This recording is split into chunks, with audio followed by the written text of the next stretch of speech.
a .01 elephant. I wonder how many camels that would be.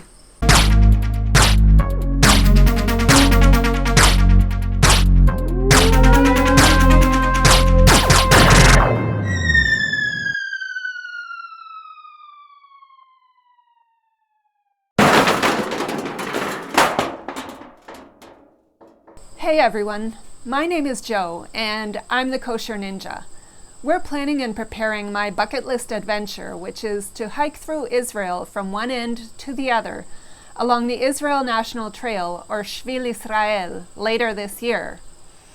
I'm so glad you've stopped by, and while you're here, don't forget to subscribe. But right now, we're going to talk some more about my gear, and specifically we're going to talk about Packweight. We're going to find out how much my gear weighs and whether or not I can actually get it on my back. So this is actually going to be very preliminary because I'm not able to pack everything into my pack the way I will be packing it on the Shvil. There are also some things in my pack that I won't actually be including in my weight in the end because they're things that I'll be wearing or carrying in other ways and maybe not in my pack. So we're gonna just use this to get some guidance so that I know what I can take a look at what I might still have to do and think about what I could leave behind if necessary, and go from there.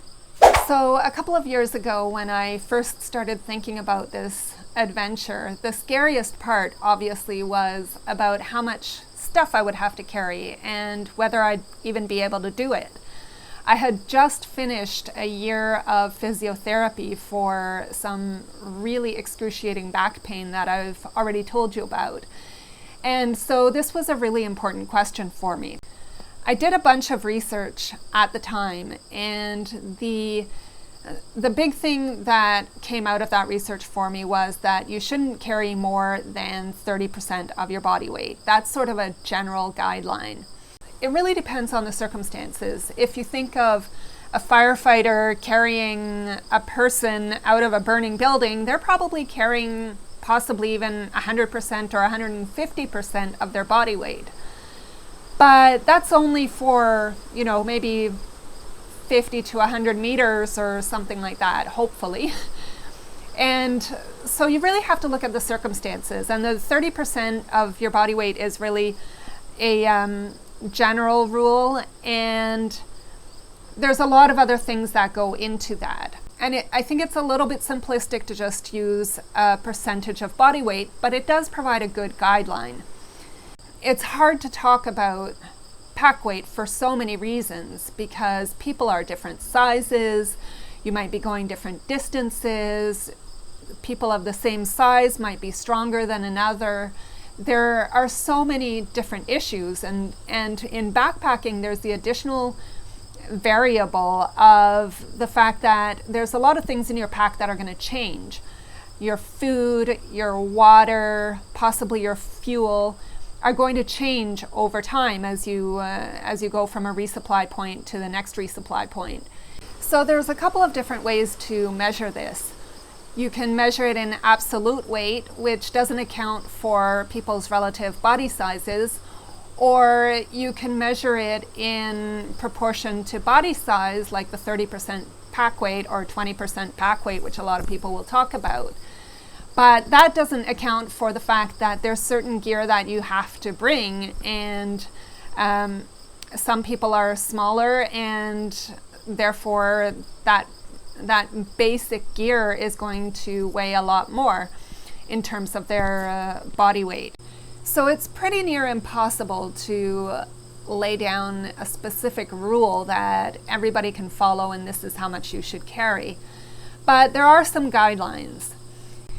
Before we get to that though, we do need to talk about something related to backpacking, which is base weight. You're going to hear a lot of talk among backpackers about something called base weight, and people compare base weights, and you're also going to hear about three particular words, which are traditional weight, lightweight, and ultra lightweight. So base weight, for starters, is pretty clear. It's about the weight of your pack with all your gear in it. That's your basic gear, not including your food and water and other consumables that will change along the way.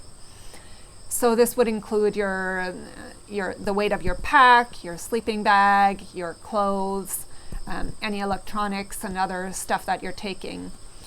And that's what you weigh, and that's what most people talk about when they're talking about pack weight, is they're talking about base weight. Unfortunately, even though people have tried to standardize this language so that it would be easier for people to talk about, there is still some diversity, variety in how people talk about it that makes it very difficult to understand what people are sometimes talking about. For instance, there's one article that I reviewed in my research that talks about a loaded pack weight should not be more than 20% of your body weight. Well, that's just not even possible. For somebody like me, I'm 5'4". I weigh somewhere, let's say 110 to 115, and so around 50 kilos, a little bit more. There's just no way that I can carry everything that I need to carry, include like my loaded pack, including food and everything else, and have that weigh 20% of my body weight. It's just not possible. So what I think they actually mean in that article is your base weight, but they don't use that word. They talk about loaded pack. So it would really be helpful if people would use the same terminology to help other people understand. So this is where we get to the part about base weight being 20% of your body weight, which I think is a very good guideline. But again, you have to take into consideration things like your size and other things. So let's talk about that for a minute, and about a couple of other terms that you're going to hear bandied about. You're going to hear people talk about traditional weight and lightweight and ultra lightweight. So what do these mean? These are actually registered not in terms of proportion of body weight, but in terms of absolute weight. So again, there is no standardization in terms of the weights that'll put you into the different categories. But I think generally a good rule of thumb is that a traditional backpacker would be anything over 30 pounds or about 15 kilos. And lightweight would be somewhere in the 10 to 15 kilos range. And some people will go even lower than that. And ultralight would be under 10 kilos. And some people will go quite a lot lower than that, and they'll say like ultralight would be under 10 pounds, which that's like under 6.5 kilos, and that's pretty hard to attain under any circumstances. Like you really have to go bare necessities on your gear on that. So we're talking here about base weight, of course, which is the weight without the weight of your food or your water. So when I first started planning this adventure, I created this elaborate spreadsheet that had all my gear on it, and for a couple of reasons. One, to not forget something, and also to see what I still needed to purchase. And the other reason, to be able to keep tabs on my pack weight. So I went back to look at this spreadsheet the other day. At the bottom of the spreadsheet, in a big red box, it says, on pain of death, actually it doesn't say that, but in a big red box, it says, my pack weight must not weigh more than 9 kilos. That actually makes me an ultralighter. Who knew? But as you can see, it's not an exact science by any stretch. And it's hard to, people have different opinions about the categories and so on. So let's unpack this for a moment. So my 10 kilo pack would come in at the top end of the ultralight category and at about 20% of my body weight, which is the absolute upper limit according to some of what you should wear and carry for your base weight. A 180-pound man comes along and he's carrying the same pack for 10 kilos. That's 12% of his body weight, or about 40% less than me. So yeah, definitely he's going under ultralight for sure. Whereas according to the criteria, I'm actually at the top end of what I should be carrying. So kindly 180-pound man comes along and generously offers to carry 40% of my pack. But that doesn't actually really even anything out. So I decide, okay, well, you know what? Thank you so much for the offer. Here's 25% of my pack. And then he now has a 12.5 kilo pack. I have a 7.5 kilo pack, but we're both carrying about 15% of our respective body weights. Everybody's happy, right? Well, no, because a 180-pound chivalrous man is lost in the desert with my sleeping bag and my tarp because he refused to ask for directions, and I'm at camp and have nothing to sleep on. So there must be a better way. And just because I'm 5'4" and little shouldn't mean that I can't carry what I have to carry. So we're going to check out my pack and see what it actually does weigh. And again, like I said, this is not a final figure by any stretch, but it's kind of a guideline as to where I'm at right now. And the pack weight will change, and the items I put in the pack are still in flux in these last few weeks before I head out. This is actually just about everything that's coming with me. I think the only major thing that's missing is my drone, and that's still kind of iffy. So this is pretty much everything. And starting from this end, we have my tarp and its accessories, my sleeping pad, the sleeping pad pump, and my sleeping bag liner and my sleeping bag. I told you it's tiny. It is really tiny. My pillow, and this is a variety of things, my electronics kit. So it's mainly got my phone and my Gorilla Pod, which I'll be using with my phone for the videos. And this is my pajama kit. So it's got my pajamas and socks and stuff and various things that I'll need around camp at night. This bag here is my clothes. And that includes, actually right now, that includes all my clothes, including the clothes that I'll be wearing. So this is not entirely accurate, but in terms of once we put it all in my bag and weigh it, but it's pretty close. And these are my sandals for around camp.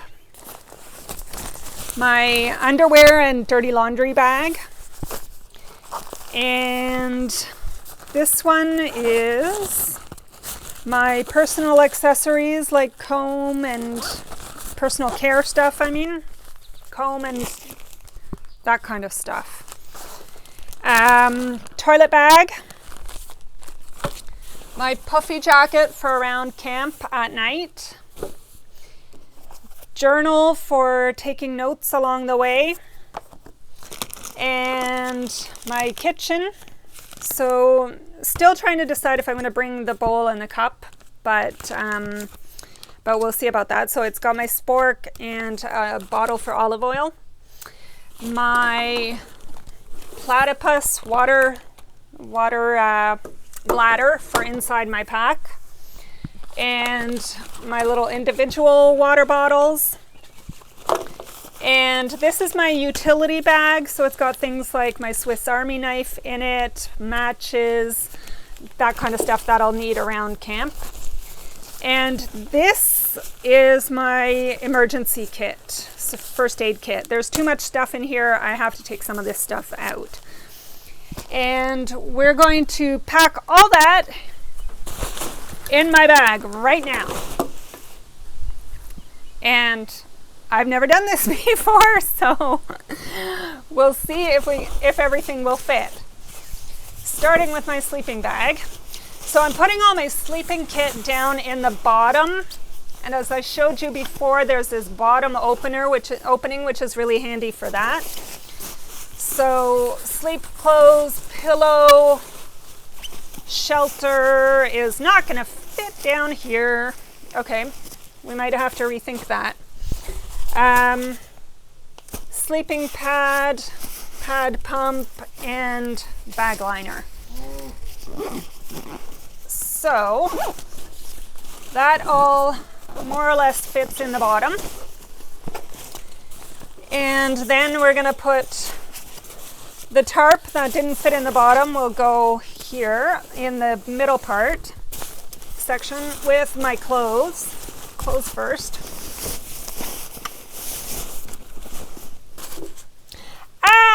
Water bladder.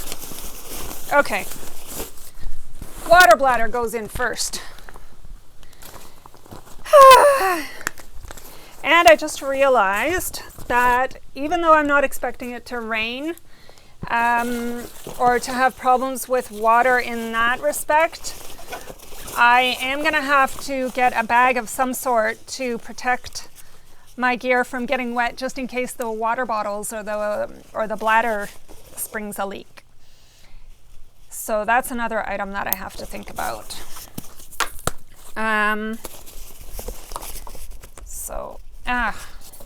This goes in here. So complex. Come on. All right. Okay, so that is hooked up. And then go my clothes, then my tarp,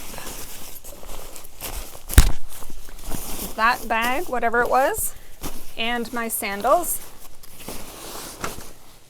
and my puffy is going to go on top, actually. So we can close that. And put puffy jacket on top. All right.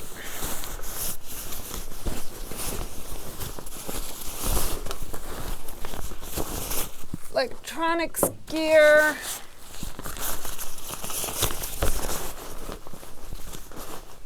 That was really bad, actually, but okay. And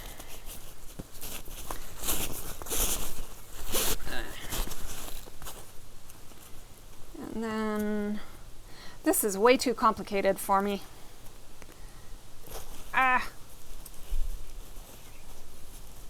Okay.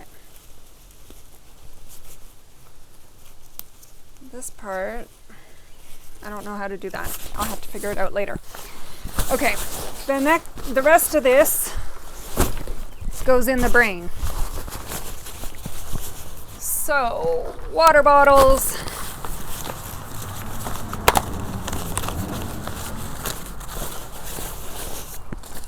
Utility bag. First aid. Whatever that was. Journal. This is so much stuff. Okay. and kitchen. There's probably too much stuff in the brain right now, but that's okay. We'll deal with that. Okay, and the phone is going to be either in my hand on the Gorilla Pod or in my hip belt. So, okay. Next thing, we have to find out how much this baby weighs. So we have here a handy dandy luggage scale, which hopefully is accurate because it's a while since I charged it. But it will tell us how much this weighs. Okay. Oh, jeez! Can you read it? No, I have to wait for it to beep. Okay. 7.4 kilos. What's that in pounds? Okay, well, let's find out. 16.3 pounds. So what's that, 16 pounds, 3 ounces? Is that what that means? No, I don't understand pounds. Okay. Yeah, so that's actually, and that's without my drone. That's just about everything that's going in. So that's actually not bad. I thought it was going to be a lot worse. So that is my sort of preliminary base weight, and we'll have to check what it is before I actually hit the trail. But now we got to see if I can even carry this. So we're going to take the scale off. And this is the fun part, because this is the part that the guy at sale helped me with and that I have no idea how to do. Okay, so these ones are the shoulder. Okay. All right. Aha. Can we get this on my back? Yeah. Okay. Okay, well, I can get it on my back. It's actually not that bad. Sort of ish, but I can imagine after walking for 24 kilometers with this on my back, I'm not going to be happy. So there you have it. My pack is that, like I said, that's not my final weight, but I think there's a fairly good chance of my getting in under the 10 kilos, and there's still a very real possibility that the drone is going to be left behind because I don't know if I have time to learn how to use it. It's still going to be heavy, and I still have to learn how to adjust it properly so that the weight is as distributed as evenly and as close to my center of gravity as possible, so that it carries well. But once I get that sorted out, this should be quite manageable. Should be. Anyways, so we're really at a time crunch here, and I want to get these remaining videos out to you before I actually hit the Shvil. So I'm going to try to get these out weekly for the remaining few weeks instead of every other week as I have been doing. And this just means that time's up. We're at the crunch, and I'm getting so excited, and I hope you are too. If you're as excited as I am about my adventure, give me a thumbs up and subscribe and share this video with your friends. And if you have any questions or comments about my Packweight or my gear or anything else about my adventure, put those in the comments down below. And as always, if you've ever hiked the Shvil or anywhere else in Israel, tell me about that down below. I'd love to hear from you. I'm so excited to be sharing this journey with you, and I can't wait to see you again next time. Until then, thanks for watching, and shalom, eh?